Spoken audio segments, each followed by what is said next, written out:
जम्मू काश्मीर भूकंपाच्या धक्क्याने हादरले. रविवारी रात्री जम्मू काश्मीर परिसरात भूकंपाचे धक्के जाणवले. श्रीनगरमध्ये मोठे धक्के जाणवले. त्यामुळे नागरिकांमध्ये घबराट पसरली. नागरिकांनी घराबाहेर येऊन पूर्ण रात्र भीतीच्या सावटाखाली घालवली. श्रीनगरसह राजधानी दिल्लीतही भूकंपाचे हादरे जाणवले. या भूकंपाची तीव्रता 5.9 रिश्टर स्केल इतकी सांगण्यात येते.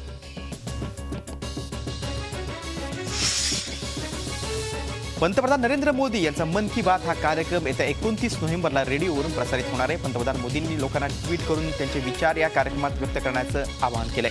पंतप्रधान कार्यालय आणि टोल फ्री क्रमांक आहे 1800-3000-7800 वर आपले विचार रेकॉर्ड करण्यात येणार आहेत.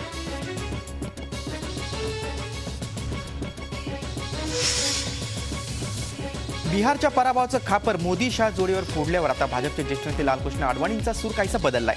केंद्रानं सरकारचं आर्थिक धोरण अच्छे दिन येण्यासाठी अत्यंत पोषक आहे, पण त्यासाठी काही दिवस वाट बघावी लागेल असं अडवाणींनी म्हटलंय. बिहारच्या निवडणुकीनंतर भाजपमध्ये सतर्कता वाढल्याचंही अडवाणीने मान्य केलंय.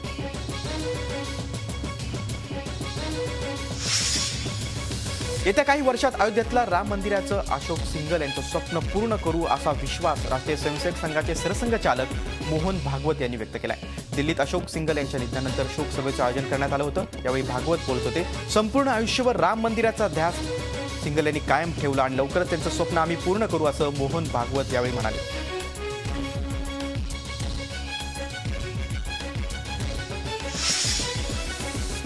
आम आदमी पार्टीचे सर्वेसर्वा अरविंद केजरीवाल यांनी लालू प्रसाद यादव यांना भर मंचावर मारलेली मिठी आता त्यांच्या चांगलीच अंगाशी आली आहे. आम आदमी पक्षाचे संस्थापक सदस्य आणि आता पक्षातून काढून टाकण्यात आलेल्या शांती भूषण यांनी केजरीवाल यांच्यावर जोरदार टीकास्त्र सोडले. लालू प्रसाद यादव यांची गळाभेट घेऊन भ्रष्टाचाराला मिठी मारल्याचं शांती भूषण यांनी म्हटलंय.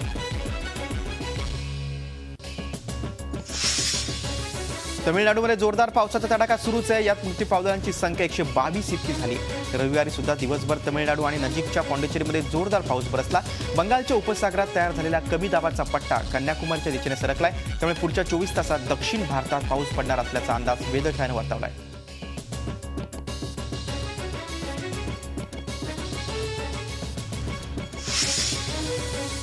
पुढील वर्षी येणाऱ्या प्रजासत्ताक दिनाच्या कार्यक्रमाला प्रमुख पाहुणे म्हणून फ्रान्सचे अध्यक्ष फ्रान्सवा ओलांद हे उपस्थित राहण्याची शक्यता आहे. त्यांच्या उपस्थितीबाबतची अधिकृत घोषणा भारत अथवा फ्रान्स यांच्याकडून अद्याप करण्यात आली नाही. मात्र पंतप्रधान नरेंद्र मोदी यांनी गेल्या महिन्यात ओलांद यांना निमंत्रण दिलं होतं आणि ते स्वीकारले अशी माहिती सूत्रांनी दिली.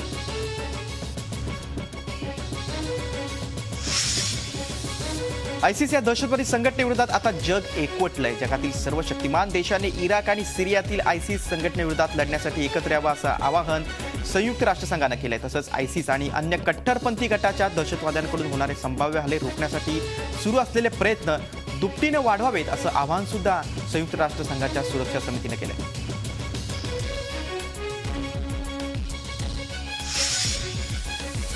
आशियान भारत समिटमध्ये मोदींनी जगानं एकत्रितपणे दहशतवादाचा मुकाबला करण्याची गरज असल्याचं म्हटलंय.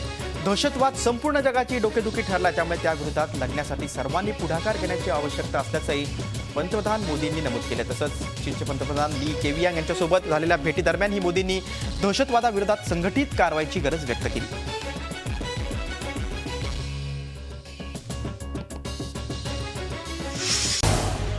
झी 24 तास रहा एक पाऊल पुढे.